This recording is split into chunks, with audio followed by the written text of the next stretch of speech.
যে হ্যাঁ, তিনজন। এটাই আমি আমি এই কথাটাই বলছি যে ওইখানে কয়েকজন উপদেষ্টা গিয়েছেন এবং সেই উপদেষ্টাদেরকে ছাত্ররা ঘিরে যে সমস্ত স্লোগান দিয়েছে, ওখানে যে সমস্ত প্ল্যাকার্ড টাঙানো হয়েছে, মানে এটা তো আমার কাছে মনে হলো যে মানে এর চেয়ে অপমান আর কি হতে পারে। আমি ভুয়া ভুয়া করতেছে। জি, বলেন। এইটাই হলো আসল ব্যাপার, যে এই জিনিসগুলা তারা বুঝতে পারছেন যে তারা যে কতটা অজনপ্রিয়, মানে তারা যে ঘৃণার পাত্র হয়েছে মানুষের কাছে, এই জিনিসগুলাই তাদের মাথার মধ্যে ঢুকছে না। তারা ওই ধরেন এসি রুমে বসে থাকে, যমুনাতে বসে থাকে, চুয়াডাঙ্গা গাড়িতে চড়ে মন্ত্রী পড়ায় থাকে, মানে কমপ্লিটলি জনবিচ্ছিন্ন যে কথাটা আমরা শুনি, তাদেরকে দেখে আমার এই কথাটা কথা। আজকে দেখেন মাইলস্টোন, বাচ্চা বাচ্চা বাচ্চা ছেলে কিভাবে সেখানে বিক্ষোভ সেখানে। তো এই জিনিসগুলো তারা বুঝতে পারে, বুঝেও অবশ্য না বোঝার ভান করে, না বোঝার তো কোনো কারণ নাই। তারা তো কেউ ইংরেজ না যে ওরা বাংলায় কথাবার্তা বলছে আমি বুঝতে পারতেছি। আমরা তো সবাই সুরটাই আলা সাহেবরা, আমরা পিএইচডি করছি, ফলে আমরা মানে এগুলো বুঝি না। তো এই যখন এই দৃশ্যগুলো দেখলাম, কতগুলো জিনিস খুব মনে হলো যে মৃত্যু, যে কোনো মৃত্যু তো খুবই দুঃখজনক, তারপরেও আমাদের মেনে নিতে হয়। আর এটা এমন একটা মৃত্যু যেটার জন্য মানে আমরা রিমোটলি কেউ প্রস্তুত ছিলাম। যেমন আপনি যখন কোনো জাহাজে যান বা নৌকায় থাকেন, নৌকা ডুবি হতে পারে, জাহাজ ডুবি হতে পারে, মানুষ ডুবে মারা যায়, প্লেন ক্র্যাশ হতে পারে, প্লেন ক্র্যাশে মানুষ মারা যায়। রাস্তাঘাটে যখন চলাচল আমরা করি, দেখা যায় অনেক অ্যাক্সিডেন্টে মারা যায়। এগুলো দুঃখজনক, কিন্তু মানুষ মেনে নেয়। কিন্তু এই যে ব্যাপারটা, এই যে ঘটনাটা, যে স্কুলে বাচ্চারা গেছে সকালবেলায়, একটা সময় তাদের স্কুল শেষ হবে, ঠিক স্কুল শেষ হওয়ার কয়েক মিনিট আগে সেখানে একটা বিমান স্কুলের বিল্ডিং এর উপরে আছে। তো এই ঘটনা স্বাভাবিকভাবে কেউ এটা কল্পনা করতে পারে যে এরকম, এবং যখন তারপরে আস্তে আস্তে যখন খবরগুলো থাকলো বা এই ফুটেজ দেখতে থাকলাম, দেখলাম যে ছাত্রদের গায়ের থেকে চামড়া খসে খসে পড়তেছে এবং তারা দৌড়াচ্ছে। এই অবস্থা বিভৎস, মানে এটা কল্পনা করা যায়। আমি এগুলো যখন দেখছিলাম তখন কয়েকটা কথা আমার বারবার করে মনে হচ্ছে যে এই সরকার, প্রথম দায়িত্ব হলো সরকারের ফার্স্ট রেসপন্ডার্স যারা, তারা হসপিটালে যাওয়ার ব্যবস্থা করবে, অ্যাম্বুলেন্স পাঠাবে। যাই হোক, আমরা দেখতে পেলাম যে সাধারণ মানুষই ওরা তাড়াতাড়ি করে সেখান থেকে যতখানি পারে কাছাকাছি যে হসপিটাল গুলো ছিল সেখানে গিয়েছে। তারপরে আমাদের জাতীয় বার্ন ইনস্টিটিউট, যেটা সবচেয়ে এই ধরনের চিকিৎসা সবচেয়ে সব জায়গা বা উন্নতির জায়গা, সেখানে নিয়ে গেছে। সেখানে যে যে কত দৃশ্য দেখলাম সেটা খুব অস্বাভাবিক মনে হচ্ছে। 6 জন উপদেষ্টা, 6 জন উপদেষ্টার মধ্যে স্বাভাবিকভাবে আমরা আমাদের প্রশ্ন জাগি যে এই যে মানে স্বাস্থ্য উপদেষ্টা, যেটা তার এখতিয়ারের মধ্যে সবার আগে। তো আমি কোথাও ওই 6 জনের মধ্যে তাকে কোথাও দেখলাম না। মহিলা একজন জানবে, তাকে অনেকদিন থেকেই দৃশ্যমান না, তাকে দেখা যাচ্ছে। বিভিন্ন স্বাস্থ্য খাতে বিভিন্ন অচল অবস্থা রয়েছে, কোথাও তার মানে আমরা তার উপস্থিতি। এই 6 জন উপদেষ্টা যে গেল, বারবার করে ডাক্তারদের থেকে বা যারা তারা বলছে যে আপনারা হাসপাতালে ভিড় করবেন, একটা সংক্রমণের ইনফেকশনের রিস্ক অনেক বাড়ে। আমার খালি মনে হচ্ছিল যে 6 জন উপদেষ্টা ওখানে গেল, আর একজন উপদেষ্টা মানেই তো থাকেন যে সরকারের মন্ত্রী পর্যায়ে যারা থাকে, তাদের প্রোটোকল থাকে, তাদের গাইডলাইন থাকে, তাদের পার্সোনাল স্টাফ থাকে, তারা সবাই তাদের সঙ্গে যায়। 6 জনের মধ্যে 3-4 জন যদি থাকে, তো ধরেন 20 থেকে 25 জন সেখানে আছে। তো এই যে এক্সট্রা এতগুলো লোক ছিল, এগুলো আমার দেখে খালি মনে হচ্ছিল যে মানে আগের সরকারগুলো যে রাজনৈতিক সরকার, তারা এই ধরনের সিচুয়েশনকে ক্যাপিটালাইজ করতে চায়। মানে তারা দেখাতে চায় যে আমরা মানুষের প্রতি কত সংবেদনশীল, আমরা এইসব বিপদে মানুষ ঝাঁপিয়ে পড়ি। এগুলা আমরা লক্ষ্য করেছি আগে, তো আমার কাছে সেটা মনে হচ্ছিল। তো যাই হোক, এখন এটা তারপরে দেখলাম রাজনৈতিক দলের নেতারা সেখানে, জামাত ইসলামের আমির, তারপরে বিএনপির মহাসচিব, তারা গেলে সঙ্গে সঙ্গে অনেক লোকজন সঙ্গে যায়। এইগুলো তারা তো সবাই বুদ্ধিমান মানুষ, ডাক্তার শফিকুর রহমান সাহেব নিজেও একজন চিকিৎসক, তার তো জানার কথা। পরে আমরা বিবৃতি দিচ্ছেন যে না, আমরা টাকা নিয়ে গেছি, ঔষধ নিয়ে গেছি, ডাক্তার সঙ্গে নিয়ে গেছি। সেটা প্রধান কথা হলো যে আপনারা তো সেখানকার দায়িত্ব না, যদি তারা সেইখানকার যারা যেসব চিকিৎসকের দায়িত্বে আছে তারা যদি বলেন হ্যাঁ চলেন আপনারা আসেন, তো সেটা আমরা খালি ভিড় লক্ষ্য করলাম, খালি ভিড় আর লোকজন মানে এরকম একটা পুলিশ ধাক্কা দিয়ে সরাচ্ছে, চেষ্টা করছে ক্রাউড কন্ট্রোল করার জন্য। এই যে পুরো জিনিসটা আমার কাছে এতই একটা অব্যবস্থার চিত্র তুলে ধরলো, এবং সরকারের মানে ইনএফিসিয়েন্সি, অযোগ্যতাকে আবার চোখের সামনে, চোখের সামনে।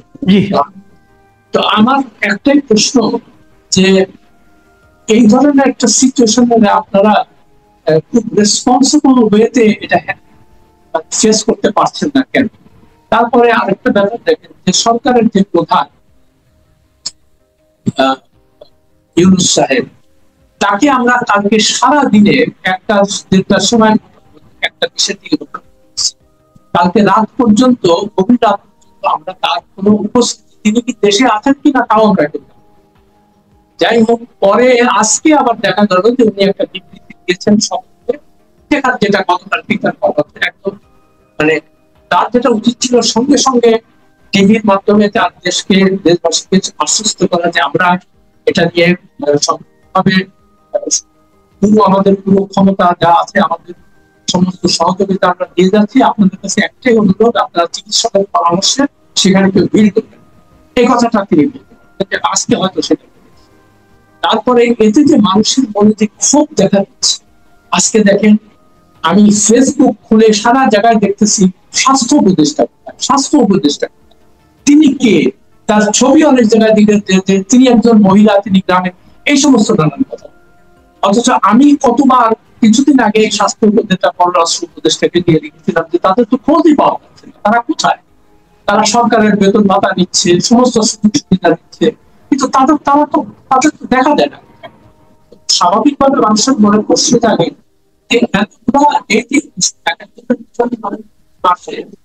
যে সুযোগ সুবিধা, গাড়ি বাড়ি, এগুলো 5 থেকে 6 লক্ষ টাকা, তাদের যদি কোনো কাজ না থাকে, তারা যদি দৃশ্যমান না হয়, তাহলে আমরা জনগণের টাকায় তাদের পুষ্প কেন? এই পুষ্পটা আসতেই হবে। এক মিনিট আসাদ ভাই, আপনার সাউন্ড না ভেঙে যাচ্ছে, আপনি একটা কাজ করবেন কাইন্ডলি, আপনি আপনার ওই হেডফোনটা খুলে ফেলান, হেডফোনটা খুলে নর্মালি, হ্যাঁ খুলে ফেলান, ওটা খুলেন, এবং ওইখান থেকেও খুলেন, ইয়ে থেকেও খুলেন, ওই যে আপনার ওই কি বলে কম্পিউটারের সঙ্গে এই হেডফোনটাকে অফ করে দেন, হেডফোনটা আপনার বক্সের মধ্যে, হেডফোনটাকে বক্সের মধ্যে ঢুকাই ফেলান। আচ্ছা, বক্সের মধ্যে ঢুকাই ফেলবো মানে ওই যে ইয়েটা অফ করে দেন, অফ করে দেয়। এখন বলেন, খোলাই বলেন দেখি কি হয়। এখন কি শুনতে পান? আগের চেয়ে বেটার হচ্ছে এখন, এখন শুনতে পাচ্ছেন? একদম ক্লিয়ার, হ্যাঁ এখন বলেন। ওকে, ওটা অফ করে দিচ্ছি, ঠিক আছে। হ্যাঁ হ্যাঁ এখন বলেন প্লিজ। কোন পর্যন্ত শোনেন নাই সেটা বলেন। আপনি ওই স্বাস্থ্য মানে উপদেষ্টা ওই প্রসঙ্গটা আবার বলেন, আচ্ছা এখান থেকে বলেন যে ওনাকে দেখতে পাচ্ছেন না কেন। স্বাভাবিকভাবে এই ধরনের যখন একটা ঘটনা ঘটে, আমাদের একটা সবার মনে একটাই জিজ্ঞাসা থাকে, এটা তো স্বাস্থ্য মন্ত্রণালয়ের কাজ, স্বাস্থ্য উপদেষ্টা কোথায়? সে তাকে তো সবচেয়ে আগে দেখা যাবে সেখানে, কিন্তু তা না দেখে আমরা অন্যান্য 6 জন উপদেষ্টাকে দেখলাম যারা কেউ বিশেষজ্ঞ না, কিছুই না, তারা যে সেখানে ভিড় করছেন, তারা এই কথা বলতে আসিফ নজরুল তাদের পক্ষে, এতগুলো লোক নিয়ে যাওয়ারই বা দরকার কি? স্বাভাবিকভাবে স্বাস্থ্য উপদেষ্টা কোথায় এটা নিয়ে আজকে সারাদিন ফেসবুকে দেখলাম, তাকে নিয়ে নানান ব্যাপারে সবাই প্রশ্ন তুলছে, যে অনেকে বলছে তার চেহারাই তো জানি না, তিনি কে, পুরুষ না মহিলা, এই ধরনের কথা বলছে। তো এই যে জিনিসগুলা, এইটাই তাতে মনে হয় যে সরকারের সত্যি মানে কোঅর্ডিনেটেড যে ব্যাপারটা, একটা সমন্বিত ভাবে একটা রেসপন্স, কোন সমস্যা দেখা যায় সেটা ফেস করা, সেটাকে আমরা দেখতে পাচ্ছি না। এবং সেটা শুধু এই ক্ষেত্রে না, প্রায় সব ক্ষেত্রেই তখন মনে হয় যে সরকার কোথায়। তো সরকারকে দেখি না, আমরা সরকার প্রধানকে দেখি না। ওনাকে দেখা যায় কখন, যখন দেখবেন কোন বিদেশিরা কেউ আসছে, তখন উনি খুব উৎসাহে তাদের সঙ্গে দেখা করেন, সেটা টিভিতে আমরা দেখি। আর সাদা চামড়ার লোকজন হলে তো কোনো কথাই, তাদেরকে খুব ফোকাস করে, তাদের দেখায়। আর এত যে নানান সমালোচনা হয় তাদের ইয়েকে নিয়ে, কিন্তু তিনি কোনো জায়গায় কোনো মুখ খুলেন। তো এই সব কারণেই নানান মানুষের মনে নানান প্রশ্ন দেখা দেয় যে এই সরকারটা আসলে কাদের সরকার, কার জন্য সরকার, এটা কি করে। তো এই জিনিস প্রশ্ন করা, যদিও আজকের দিনে সরকারের সমালোচনা করতে আমরা এখানে বসি নাই আমাদের অন্যান্য, তবে স্বাভাবিকভাবে যে প্রশ্নগুলো চলে আসে এবং মানুষের মনে যে এতে ক্ষোভ সৃষ্টি হয়, আজকে আপনি নিশ্চয়ই দেখেছেন যে আমি এই কথাটাই বলছি যে ওইখানে কয়েকজন উপদেষ্টা গিয়েছেন এবং সেই উপদেষ্টাদেরকে ছাত্ররা ঘিরে যে সমস্ত স্লোগান দিয়েছে, ওখানে যে সমস্ত প্ল্যাকার্ড টাঙানো হয়েছে, মানে এটা তো আমার কাছে মনে হলো যে মানে এর চেয়ে অপমান আর কি হতে পারে। আমি ভুয়া ভুয়া করতেছে। জি, এইটাই হলো আসল ব্যাপার, যে এই জিনিসগুলা তারা বুঝতে পারছেন যে তারা যে কতটা অজনপ্রিয়, মানে তারা যে ঘৃণার পাত্র হয়েছে মানুষের কাছে। এই জিনিসগুলাই তাদের মাথার মধ্যে ঢুকছে না। তারা ওই ধরেন এসি রুমে বসে থাকে, যমুনাতে বসে থাকে, চুলাগালা গাড়িতে চড়ে, মন্ত্রী পড়ায় থাকে, মানে কমপ্লিটলি জনবিচ্ছিন্ন যে কথাটা আমরা শুনি, তাদেরকে দেখে আমার এই কথাটা আজকে দেখেন মাইলস্টোন, বাচ্চা বাচ্চা বাচ্চা ছেলে কিভাবে সেখানে বিক্ষোভ করতো সেখানে। তো এই জিনিসগুলা তারা বুঝতে পারে, বুঝেও অবশ্য না বোঝার ভান করে। না বোঝার তো কোনো কারণ নাই, তারা তো কেউ ইংরেজ না যে ওরা বাংলায় কথাবার্তা বলছে আমি বুঝতে পারতেছি। আমরা তো সবাই সুরটাই আলা সাহেবরা, আমরা পিএইচডি করছি, ফলে আমরা এগুলো বুঝি না। কিন্তু তাদেরকে এগুলো বুঝতে হবে, তাদেরকে বুঝতে হবে যে মানুষজন দিন দিন তাদের কাছ থেকে দূরে সরে যাচ্ছে। তাদের অব্যবস্থাপনা, তাদের দুর্নীতি, তাদের এই যে একটা গা ছাড়া ভাব, যে আমরা কোনো কিছু কেয়ার করি না। আপনি কিছুদিন আগে হয়তো লক্ষ্য করেছেন যে ওই ডিপি ওয়ার্ল্ড না সরি করিডোর নিয়ে যখন অনেক বিতর্ক হচ্ছিল, তখন মানে ইউনূস সাহেবের সবচেয়ে আস্থাভাজন খলিলুর রহমান সাহেবকে হঠাৎ করে দেখা গেল খুব ফোকাস করা হচ্ছে তার ন্যাশনাল সিকিউরিটি। তো তাকে জিজ্ঞেস করা হলো যে আপনি যে এগুলো করছেন, তো অন্যান্যদের সঙ্গে আলাপ করেন। তখন সে বললো দেখেন অ্যারোগেন্সটা দেখেন, বলে আমরা এগুলো কেয়ার করি না, কে কি বললো না। তো এই যে তাদের যে জনবিচ্ছিন্নতা এবং তারা যে কোনো কিছু কেয়ার করে না, এই জিনিসগুলাই হাইলাইট করে তাদের কাজ। এটা খুব দুঃখজনক। একটা কথা বলি আপনাকে, আমি এটা আমাকে আজকে অনেকেই বলছিলেন, এই কথা জিজ্ঞাসা করছিলেন যে এটা মোটামুটি এখন পর্যন্ত যতটুকু আমরা জানতে পেরেছি, দুটো পয়েন্ট নিয়ে তারা খুব আলোচনা করছেন। একটা হলো বিমানের যান্ত্রিক গোলযোগ, চাইনিজ বিমান, চীন থেকে আনা হয়েছে এটা, এবং এটা চীনও এখন আর উৎপাদন করে না, এবং এটা এর মধ্যে আরো কয়েকবার এই সিরিজের বিমানগুলো দুর্ঘটনায় পতিত হয়েছে, আরো কয়েকবার। 36টা নাকি বিমান আছে আমাদের এইগুলো, তার মধ্যে 3টাই দুর্ঘটনায় পতিত হয়েছে। 36-এর মধ্যে যদি 3টা হয়, তাহলে দেখা যাচ্ছে প্রায় 10% মতো তারা কিন্তু দুর্ঘটনায় পতিত হয়েছে। একটা বিমান যদি 10% দুর্ঘটনায় পতিত হয়, সেটাকে তো বাতিল করে দেওয়া উচিত ছিল। কেন এটা চালাচ্ছে? এটা হলো একটা দিক। আরেকটা দিক হলো এই ঘটনায় যে এই যে পুরাতন বিমান আনা এবং লোকালয়ের মধ্যে ট্রেনিং করা, লোকালয়ের মধ্যে চালানো, এই বিষয়গুলোতে বিমান বাহিনীর তো একটা ভূমিকা আছে। এয়ার চিফ কোথায়? তার তো কোনো বক্তব্য শুনছি না। এটা এয়ার চিফ যা দেখতে পেলাম, তিনি এখন তুরস্কে সরকারি সফরে আছেন। সরকারি সফর হতেই পারে। আমার প্রশ্ন হলো, যখন এরকম একটা ঘটনা ঘটেছে এবং তার বাহিনী নিয়ে সঙ্গে সঙ্গে তো তার রাষ্ট্রের দেশে ফেরত আসে, সমস্ত প্রোগ্রাম বাতিল করে দিয়ে, এবং এসে তাকে এটাকে সামনাসামনি এটাকে হ্যান্ডেল করতে হবে, যে এই ব্যাপার প্রথমে তাকে প্রকাশ করতে হবে। আর বিমানের যে ট্রেনিং, যুদ্ধ বিমানের যে কথাগুলো বললেন, এই কথাটা আমরা বেশ আগে থেকে শুনে আসছি, যে পুরোনো বিমান কিনে এটার মেয়াদ মানে এদের প্রোডাকশন বন্ধ হয়ে গেছে 2013 সালে। তো তখনই আমরা সম্ভবত কিনেছিলাম এটা। তো স্বাভাবিকভাবে মানুষের, আমি কোনো এক্সপার্ট সাধারণ জ্ঞানে যে জিনিসগুলা বুঝি, আপনি যে কথা বারবার করে বললেন যে এই আরো কয়েকটা অ্যাক্সিডেন্ট এরকম হয়েছে, আমরা দেখেছি চিটং কিছুদিন আগে একটা এরকম পানির মধ্যে পড়ে গেল, পাইলট মারাও গেছে, এরকম ঘটনা প্রায় ঘটে। তো এখন স্বাভাবিকভাবে আমাদের যদি নতুন উন্নত মানের যুদ্ধ বিমান কেনার পয়সা না থাকে, তাহলে আমরা এই যে 47,000 কোটি টাকা দিচ্ছি বাজেটে, একটা বিশাল অঙ্ক।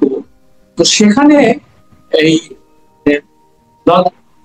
মানে জনসংখ্যা না বাড়িয়ে, মানে সেনা বাহিনীর সদস্য সংখ্যা বা বিমান বাহিনীর সদস্য সংখ্যা না বাড়িয়ে, বিভিন্ন ক্যান্টনমেন্ট না তৈরি করে, বিমান বাহিনীর বেস যেখানে বেসিক ট্রেনিং গুলো দরকার বা বেসিক সেই জিনিসগুলোতে আপনারা অর্থ ব্যয় করেন। স্বাভাবিক, এই আমি জানি না, আমাদের আমি ঠিক এটার কোনো এক্সপার্ট। তো স্বাভাবিকভাবে এই প্রশ্নগুলা মানুষের মনে আসবে, কিন্তু দুর্ভাগ্যজনক ভাবে এই সামরিক বাহিনী বলেন, তারা দিনের পর দিন এই ধরনের বিভিন্ন রকমের সুযোগ সুবিধা ভোগ করতে করতে তাদের এমন অবস্থা হয়েছে যে এরা মানুষ কি করবো না করবো এদের নিয়ে নাই। আর তারা মোটামুটি একটা জিনিস জানে যে এখানে কোনো যুদ্ধ বিগ্রহ কোনোদিন বহিঃশত্রু হবে না, ফলে আমরা আরাম করতে থাকি। এবং আমরা যখন যেটা বলি, আর যেহেতু সরকারগুলো কিছুদিন পর পরই খুব অজনপ্রিয় হয়ে যায় তাদের স্বৈরাচারী মনোভাবের কারণে, তখন এদের উপর নির্ভর করতে হয়। আর এদের উপর নির্ভর করতে যে কি হয়, তখন এরা যেটা বলে সেটাই তারা যত সুযোগ সুবিধা চায় সবগুলো। চিন্তা করতে পারেন যে ঢাকা শহর এত বড় একটা জায়গা, তার অর্ধেকটা জায়গা হলো সেনাবাহিনী, বিমান বাহিনী, নৌবাহিনী, বিজিবি, তারপরে এদের দখল। তো এইরকম একটা পরিস্থিতিতে আমার তো মনে হয় যে বিমান বাহিনীর সবকিছু যশোর বা লালমনিরহাট ওই দিকে নিয়ে যাওয়া উচিত, হেডকোয়ার্টার সব, এখানে জনবসতি কম, আপনাদের সবকিছু। এটা জাস্ট আমার নিজের মনে হয়েছে যে এগুলো তো করতে পারি। যেমন আমেরিকার বিমান বাহিনীর সদর দপ্তর তো ইয়েতে না, কি বলে, ওয়াশিংটন ডিসিতে না, সেটা হলো কলোরাডোতে। কেমন? তো এইভাবে সব জায়গায় আপনার ইয়ে করতে হবে এমন কোনো কথা নেই। সেই জন্য যদি এই ঘটনা থেকে আমরা এরকম একটা মর্মান্তিক শিক্ষা নিতে হয়, তাহলে আমাদেরকে ভালোভাবে চিন্তা করতে হবে যে সত্যিকার হচ্ছে আমাদের এত বড় সেনাবাহিনীর দরকার কিনা, এত বড় বিমান বাহিনীর দরকার কিনা, এবং আমাদের আরো মানে কম জনবসতিপূর্ণ এলাকায় আমরা এগুলাকে শিফট করতে পারি কিনা, এই জিনিসগুলো আমাদেরকে খুব সিরিয়াসলি চিন্তা করতে হবে। কিন্তু দুঃখের বিষয় হলো এই যে এগুলো নিয়ে দেখবেন কয়দিন মাতামাতি হবে, এত বড় দুর্ঘটনা, তারপরে অন্যান্য বড় ইউজফুল হবে সেগুলো, এগুলো ঢাকা পড়ে আবার যা হয়। তো সত্যিকার অর্থে জনগণের সরকার, মানে জনগণকে ভালোবাসে এরকম সরকার যতদিন না আসে, ততদিন আমার মনে হয় যে এরকম জিনিস আমাদের সত্য, এটাই দেখে আসছে গত 45-50 বছর। জি, অনেক ধন্যবাদ, অনেক ধন্যবাদ জনাব আরশাদ মাহমুদ। প্রিয় দর্শক, আপনারা শুনলেন একটা বিমান দুর্ঘটনা ঘটেছে এবং এর ফলে এত এত প্রাণ মারা গেছে, শিশুরা মারা গেছে যারা কিছু জানেই না, দিন দুনিয়া পৃথিবীটাকে তারা দেখতেও পেল না, সে মারা গেল। মানে একদম, মানে এটাকে আপনি কি বলবেন, তারা কোনো প্রতিবাদও করতে পারলো না, বাঁচার চেষ্টাও করতে পারলো না। ভাবুন একবার, যে পরিবারের শিশুটা মারা গেছে সেই পরিবারে এখন কি অবস্থা। আবার বড়রাও মারা গেছে, একজন শিক্ষিকার কথা শুনলাম, তিনি বাচ্চাদেরকে বাঁচাতে যে উনিও মারা গেছেন। এই যে ঘটনাগুলো, এই ঘটনাগুলো দায় কি কেউ নেবে না? এক দুর্ঘটনা যদি বলেন, তাহলে দুর্ঘটনাটা কেন ঘটলো? ঠিকঠাক মতো কি ওই বিমানটাকে মনিটরিং মানে করা হয়েছে, মেনটেনেন্স করা হয়েছিল? তাহলে হয় কেন? বিমান যখন আকাশে উড়ে সমস্ত দিকে কিন্তু মেনটেনেন্স করা হয়, যেহেতু আকাশে মেরামতের কোনো সুযোগ থাকে না। সেগুলি কি ঠিক মতো করা হয়েছিল, নাকি সবই চলছে ওই গদাই লস্কর চালে? আমরা বলি না যে যদি সরকার নিজে যদি মানে নন সিরিয়াস টাইপের হয়, তাহলে তো সবগুলো প্রতিষ্ঠানও কিন্তু নন সিরিয়াস হয়ে যায়। তো এই বিষয়গুলো আমাদের কিন্তু ভাবতে হবে। আমরা এই সমস্ত ঘটনার মানে আশু তদন্ত চাই, মানে এবং তদন্তের ফলে কে দোষী কারা দোষী সেগুলো আমরা চিহ্নিত হোক, এটা আমরা চাই।